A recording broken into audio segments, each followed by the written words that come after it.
Inflation reports are coming. Should we be worried? What exactly is going on with the markets? We're going to talk about it. I am Dr. Stock, Doctor of Education, and time flies like an arrow, but fruit flies like a banana.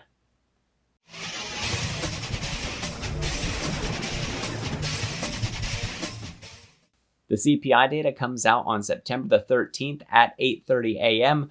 What exactly is that going to look like? Well, I'm going to talk about that with you. And then also, what does that mean for markets? I'm going to talk about that as well. And then a few other things I will tell you later how you get 16 free stocks using my link down in the description of this video. And then also my Patreon is also linked down there where I post my buys and sells. And also I have my options course released over there right now that I'm currently developing that starts from the very beginner and goes up through advanced trading strategies. And I will tell you more about that later in this video. For right now, I'm going to get right to the economic calendar. So this is Wednesday the 13th that we're looking at for CPI, and I want to talk about some of these numbers. So in green, what we see here, 0.2 for core inflation rate month over month. That was from last month. 0.2 for all items for the CPI as well. And then when we look at the year over year values, we had 3.2 and 4.7. Consensus is 0.2 for core, and then we have 0.5 for all items. And then the forecast that we have from Trading Economics are 0.2 and 0.3 respectively. And then they also have 0.34 and 0.45, blah, blah, blah. That's a lot of numbers. So we have to unpack some of that. And you don't have to remember these numbers. I'm going to put them all together for you. This is the Cleveland Fed nowcast that we have, and let's actually go to the numbers on this. Here we are. So for a core CPI, they're looking at 0.38, which will round to 0.4% month over month, and for all items, nearly 0.8 month over month for all items, according to the nowcast. Now, there's not necessarily a lot of accuracy there, but there is a little bit that talks about expectation in there, so it's important to look at it for those reasons. And then when we look at the year over year numbers, 0.446 and 0.382. So for these numbers, like I said, you don't have to remember them because I have them together in a spreadsheet for you where I will talk about my expectations based on my projections. So let me show you that next. Here on the spreadsheet, the very first thing that we're looking at is CPI for all items. And these year over year numbers that you're looking at are projections for August, not seasonally adjusted. And then these month over month values would be from the seasonally adjusted numbers. Now they are fairly close to one another. So when you look at these, I'll talk about those in just a moment. So here's what Trading Economics says. They say that for all items, they'll come in at about 3.4%. And they say, coincidentally, that would go in that. They say that would, oh my goodness.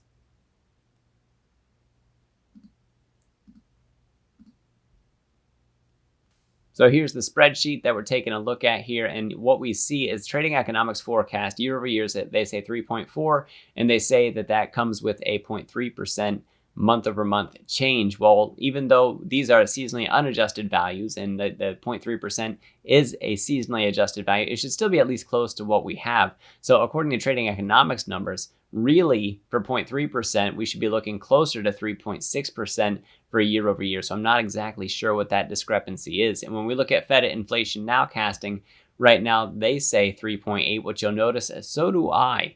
I also say but I also say that it comes with a 0.5% month over month. And then for the nowcasting, they say that should be 0.8. Well, that should coincide and more with 4.1%. Now, mind you, all of these are in red because I think that if we see these numbers, it could be sort of painful to the market to digest that. Now, I don't think it's incredibly painful for some of these lower numbers because that would be closer to consensus, but the higher we go, especially if we go backwards and see the fours, that would be a thump. Now, mind you, food and energy would be the main contributors to blame, and that's exactly why we have the core numbers. I'll get to those in just 1 second. I do want to again reiterate that Trading Economics forecast, they say 0.3% month over month, and I think they got that from the trend in the data, but not accounting for increases in food and energy prices throughout the month of August. And so that's why I think it comes in like it does and why there's a mismatch with what we see here. And then for the Fed nowcasting, I think that this is an overestimate, honestly, on their part, and I think that we will come closer to that 3.8 number. And then I think that, again, that's why it's my estimate, it will come into the 0.5% month over month. So let's look at the core numbers that we have here. And you'll see in line, once again, I'm in line with what the Fed nowcast has, although that's for the year over year. We both say 4.4%, and I say that comes with about 0.3% month over month when you round it to the nearest tenth of a percent. And then when you look at the Fed nowcast, they say 0.38, and that could be something that actually bump us to 4.5. But I don't think that's that large of a discrepancy because the month-over-month numbers, like I said, are seasonally adjusted, so it'd only be close to what you see here anyway. We'd likely be off by a few basis points when we look at the unadjusted numbers. Now, for the trading economics forecast, they said 4.7% year over year, but they also said 0.2% month over month, which should be way down here. It should be something like 4.2, 4.3, maybe even 4.4. It shouldn't be 4.7 if that's what they're assuming for a month-over-month change. So I would take what the trading economics forecast says with a grain of salt. So for me, I tend to be a little bit more moderated here. I don't think that it's going to be inflation that's going to completely blow the doors off this thing and resurgent inflation, but I did say back when I reported on July's CPI that August, September, October are where we see the peak of inflation during this time of year. July happens to be a low point, and that makes it easier for August, September, October, somewhere in there for that high point to occur. And it's possible that August is where we see that happen. And with the spike in August, it makes it less likely we get that same amount of change coming through for September or October. So we're going to have to watch that. But it is something that I'm absolutely aware of and definitely watching for. And plus, when we look back at August 22, that was actually a lower point than what we had in July of 2022 on a seasonally unadjusted basis. So that is something that also helps these numbers look a little bit larger when we look year over year. All right, I do want to talk about the markets, and either right now or when this video is over, take a look down in the description and find the link for Moomoo so you get up to 16 free stocks using that link. And all you got to do is sign up, make your deposit using that link, and you get up to 16 free stocks, 5 free stocks for a $100 deposit, 15 free stocks for a $1,000 and $5,000 deposit. That $5,000 deposit level includes a free share of Tesla or Google, and also their advanced option strategies have also been included on the trading platform, adding more value to the Moomoo app. Go ahead and find that link. And then my Patreon, see my buys, sells, what I'm doing with options, including my options course that I have up here that starts at the very beginner, and we'll go up through those advanced trading strategies and talk with me and my Discord members and my community members over at the private Discord as well throughout the trading day. Come on over, kind, wonderful people, all looking to amplify our portfolios every way that we can, especially including those options. All right, let's put Moomoo up there for you. So on the screen now, I have the SPY zoomed way out. Let's start zooming in on this thing. And I'll tell you just a few things that I noticed when I take a look at it. First of all, we have this previous peak to overtake. If we're going to continue our way upward, then we need to see that overtaken. And you'll notice that this peak is lower than that one. Not a big deal yet. What makes it a big deal is if we drop far enough here to put in a lower low, that can really start to signal that we are possibly selling off a little bit more in the markets than what we currently have. So we'd actually have to break down below like 433, 430 in the SPY in order to do that. I will say that we're right now, that 50-day, we did peekaboo down below it, but it's actually acting as decent support for us. And I do expect that the inflation reports are going to rattle the markets, and we're going to see that sort of volatility leading up to that, and including that Wednesday morning prior to 8:30 in the pre-market hours. It could just be a crazy day. Expect red, expect green, expect big movements between now and then. And then wherever we happen to be, we could also go in either direction from there. And we just, like I said, if we want to see the markets continue higher, then we better not put in a lower low. In the meantime, I don't see that happening between now and Wednesday, but it is something that we should be watching out for. The PPI report comes out on September the 14th. So that's something that can be a saving grace and be redeeming for us, especially if we get numbers that we don't necessarily like that much for CPI. So we'll get to why that matters so much in just one second. I do want to take a look at the Qs.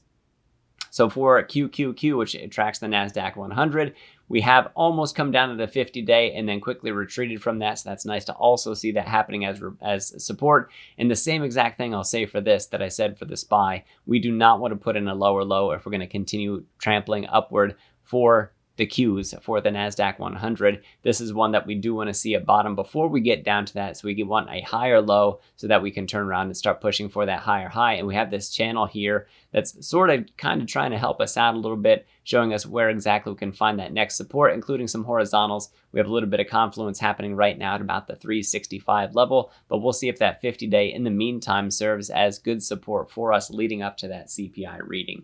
Now, why does all this inflation stuff matter so much right now? It's because of that big decision coming from the Fed And that's right, it's the rate hike right now, 91% chance that we stay where we're at for September, and 9% chance that we get that rate hike in September. And that is down slightly from what we had the day before. We were at 92%, now we're at 91%. We're up slightly for the chance of rate hike, only 1%, not really all that much that matters. Let's go out to November and see what that looks like. And we actually have half a chance of staying where we're at, and the other half a chance is 25 to 50 basis points up from where we're at right now. You can see it's highly unlikely that we get 2 rate hikes. That'd be September followed by November, assuming it'd be 25 basis points apiece. And it's still pretty darn close to half a chance that we still see that rate hike happening in November. Anything that shrinks down that number, leading us to the fact that we have started pausing, that we are going to continue to pause, that the Fed is not going to raise rates further, that will be good confirmation for the markets. And I think that that would be upward pressure for the markets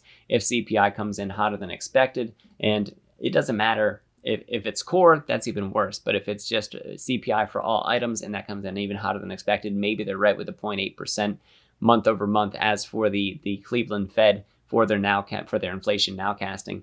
If that happens to be the case and we get those really high headline numbers, those are things that can really whack the markets and make them pretty angry. And well, like I said, if we see that sell-off that puts in lower lows, that's going to be a very good indicator that we're going to start a little bit of a downtrend, a little bit more softening in the markets. So it's definitely something that I'm watching out for. Should we turn things back around and and break that previous high, the most recent high that we've had, that could be good things for the markets. The rally can continue, especially where inflation is involved. If we beat expectations on that one to the downside for CPI, for PPI, and then also I should mention Michigan consumer sentiment, that can be very good and upward pressure for the markets.